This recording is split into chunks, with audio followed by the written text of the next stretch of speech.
This is a condensation of a lot of the information that's in the American Yoga School 500-hour teacher training. This lesson is specifically for practitioners and teachers that deal with weight-bearing poses like handstand and downward-facing dog. The anatomical name for the position of the shoulder blade is upward rotation. So before we look at that, let's look at some different parts. The shoulder joint is where the arm meets the shoulder blade. It's also known as the glenohumeral joint.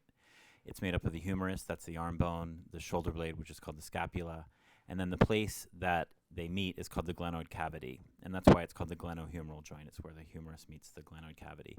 It's a ball and socket joint, so it moves in all three planes, in all three dimensions, side to side, front and back, and up and down, and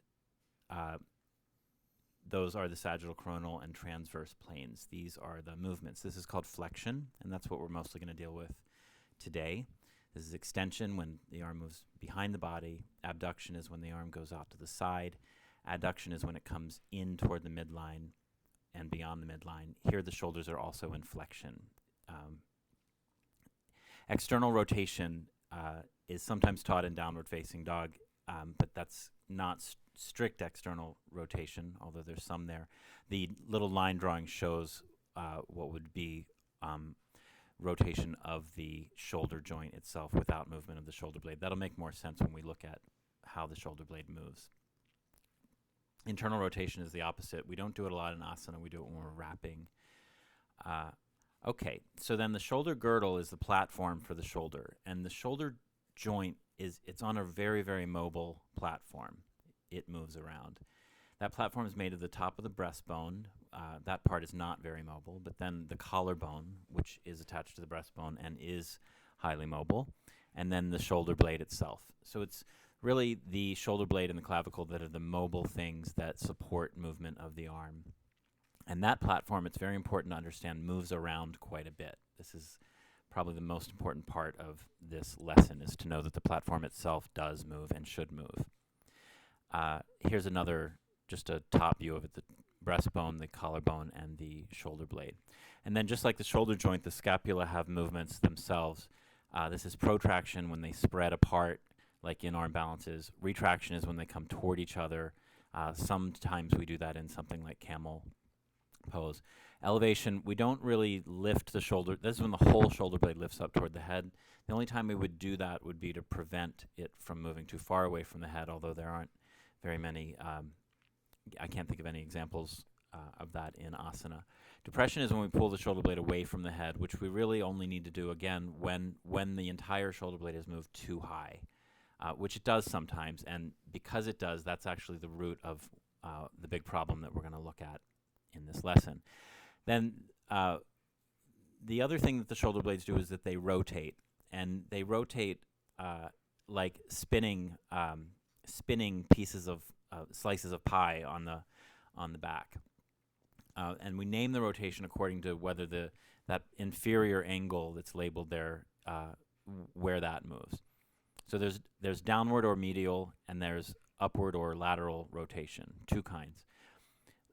Downward or medial rotation happens when the arms move into extension behind the body, and it happens in these poses that you see here and in shoulder stand, anything where the arms go behind the body. What happens is that this would be neutral. The bottom tips of them move down and inward. And this isn't really a problem. It tends to happen in asana pretty naturally. Teachers don't seem to be saying things that prevent it from happening. The real issue here is the opposite, is upward rotation. So when the shoulders are in flexion, particularly when it's a lot of flexion, and that is what you see here in these images, when the arms are alongside the ears basically, whether upside down or not, that is called upward rotation. So this would be Tadasana shoulder blades, and then this is what happens when the arms are in 180 degrees of flexion. So that the shoulder blades move when the arm moves, and that the term for that is glenohumeral rhythm. Gleno referring to that socket in the scapula, and then humeral referring to the humerus, the arm bone. So rhythm meaning things move together. The arm and the shoulder blade move together. In fact, the arm can really only move about 30 degrees in any direction without the shoulder blade moving. So unfortunately, there's a lot of instruction given in asana that indicates that the practitioner is meant to keep the shoulder blade still when the arm moves, and it leads to a great deal of injury, tension, and instability. When the humerus lift in abduction, that's out to the sides, or flexion, that's forward and up, above 30 degrees, the shoulder blades move in lateral rotation. It's especially important in weight-bearing poses. Let's look at how much they move. So the shoulder blades, the scapulae, rotate about 1 degree for every 2 degrees that the humerus moves past 30 degrees. In this image, the shoulder's in 180 degrees of flexion, so it's moved 150 degrees past 30. If the scapula rotate 1 degree for every 2 degrees of flexion past 30, then it's going to rotate about 75 degrees. And this is what that looks like. This is no rotation. That's 75 degrees of rotation. So obviously they move a lot, and they wrap around the shoulder. They wrap around the rib cage. The bottom tips don't really stick out like that. But here's an image that shows you, on the left is a neutral scapula, and on the right is one that's in upward rotation. So they move quite a bit. And what's super important to this lesson is for you to see that the shoulder joint, so look at where the glenoid fossa is, that dip, that's the socket thing that's not very socket-like.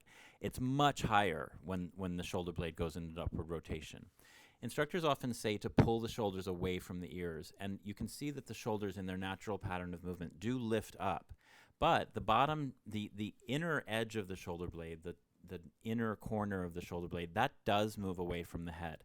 So we need to get a little bit more skilled and sophisticated in our instruction and indicate to students that while the shoulders do lift, the inner shoulder blade moves away from the head. So you can say things like, reach up through the arms as you draw, without squeezing the base of the neck, or as you draw the muscles at the base of the neck away from the head.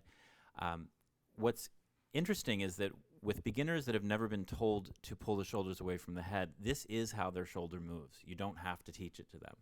It's when people automatically pull the shoulders away from the head whenever the arms are overhead that it's very, very difficult to get them to change that pattern, and that's what this slide shows for. The muscles that do it are the serratus anterior and the trapezius. So the serratus anterior is these finger-like muscles that go from the bottom tip, the forward surface of the shoulder blade, to the individual ribs. And so that bottom tip of the shoulder blade gets pulled toward the chest by the serratus anterior. And then the other major muscle that does it is the trapezius. And the trapezius, as you can see, is huge. It's the middle fibers of the trapezius that pull that top outer corner of the shoulder blade in toward the spine. So these two together, the serratus anterior pulling the bottom tip outward, and the trapezius pulling the outer corner inward and upward, that's what rotates the shoulder blades. So let's look at what this looks like. So this is the natural movement of the shoulder blade. This is somebody who has not been told to pull the shoulders away from the ear, and you can see that the arm bone is centered right above the shoulder blade. This is somebody that's been told to pull the shoulders away from the ear. The shoulder blade is still in its neutral position, no rotation. The arm bone is next to the shoulder blade. This is allowing it to happen. This is not allowing it to happen. Let's look at that upside down. This is allowing the rotation to happen. Look at how the beam, the support for the body, is underneath the center of the shoulder blade. This is how the shoulder blade works to bear weight in the arms. This is a shoulder that's being pulled away from the ear. The poor arm bone isn't even in the socket. It doesn't actually dislocate the first time you do it. Well, probably not. But over time, the muscles that are meant to stabilize the shoulder joint during movement, the four muscles of the rotator cuff, will weaken if this is repeated over and over. And if somebody with weak rotator cuff muscles who doesn't have this understanding of the effort of stability, this is how some of the sort of emergency catastrophes have happened in yoga studios, is when somebody that's in an inversion, like you see on the left, falls over backwards, doesn't have stability, and the arm bone does indeed dislocate.